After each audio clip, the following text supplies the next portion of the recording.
So, good morning. I'm back again with another RV related video.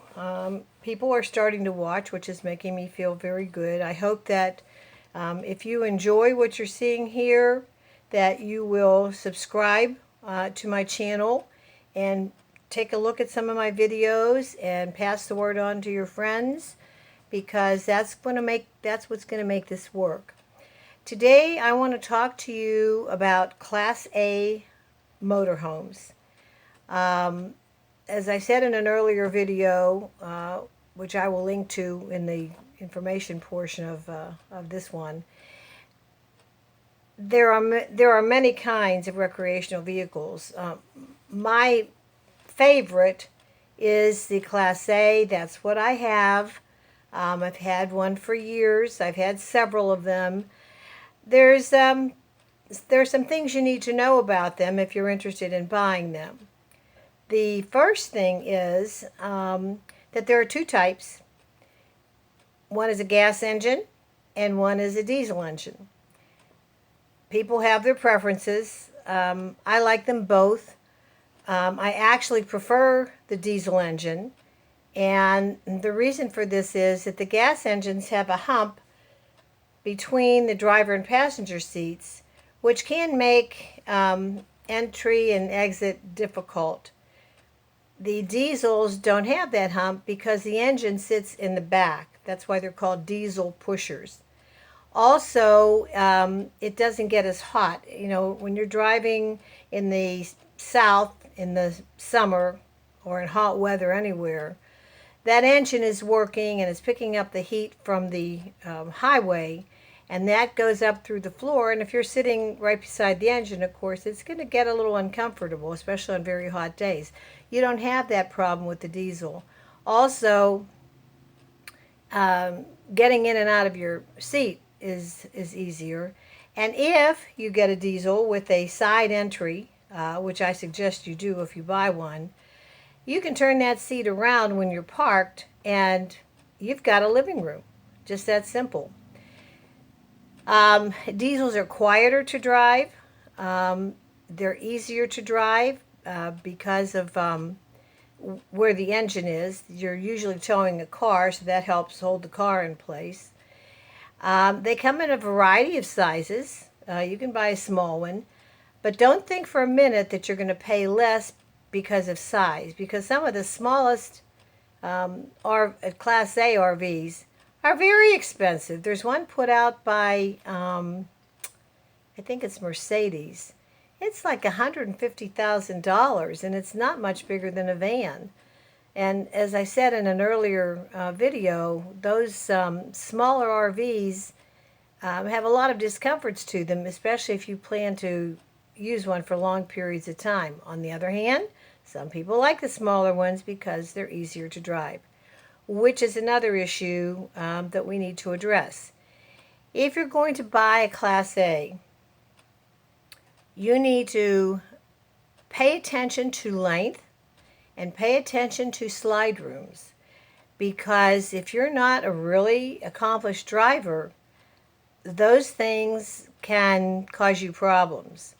They are not easy to drive. They are high, they are wide, they are heavy, they are awkward. They drive well if you're on the straightaway, but then there's the issue of backing them up and parking them and pulling into gas stations. There was one situation that I remember. This guy, we saw it happen. This guy pulled into a truck stop to fill his tank, which is where you have to fill those, by the way, because those are who have the room and the diesel pumps and everything. And he miscalculated and he hit the pump and he set the whole thing on fire, and it was quite a mess. I don't know what the overall outcome was, but so there's some things to think about with diesels. You can practice, you can learn.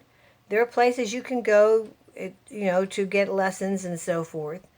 But before you buy one, make sure you're comfortable with it, because if you are not comfortable with driving that Class A, you're going to want to be selling it in a few months, you're not going to want to use it. It's going to be intimidating to you. The other thing that you need to know is that of all the recreational vehicles, whether they're gas engine or diesel engine or whatever, Class A motorhomes are the most dangerous to drive. They are top heavy. They are more likely to turn over. You can't, people think you can just, walk around in them and that's going to be fine. Someone's driving and someone else gets up to get a cup of coffee or whatever. If you have kids, you think they're great because they can play while they're going down the road. Those kids become shooting missiles in the event of an accident. You have to keep seatbelts on no matter where you're sitting. And that's true of any RV, but especially of Class A's. You have to be very careful with them. On the other hand, we love them. They are, but my husband is a very accomplished driver. I would never try to drive it, but he's really a good driver. He's driven more than 1,000, or more than 1,000,000, excuse me, accident-free miles. So when you're shopping, look carefully, measure. There are other things to know about them that I will talk about in another video. But be careful with them, and you have to load them correctly. For example, you have to make sure that the heavy items inside of the coach are loaded on the bottom and the light items are loaded on the top. Otherwise, you could have a rollover. So, that's a brief overview for you to get started with. I do have articles on hubpages.com as Time Traveler 2 about every subject pretty much that I will discuss here. Feel free to go over there and look. But at the very least, follow through with my articles because I'll be adding bits and pieces as I go and hints and things. I've been doing this for 50 years. I've driven all over the United States in all kinds of RVs. So I know the pros and cons. That's the purpose of my being on YouTube. I want you to know these things because most people don't know them and then they get into trouble. One other thing I want to talk about is price. Class A's can be very, very expensive. They go as high as $3 million. You don't have to pay that. You can buy something much less expensive if you're careful, and you can have a pretty good time in them.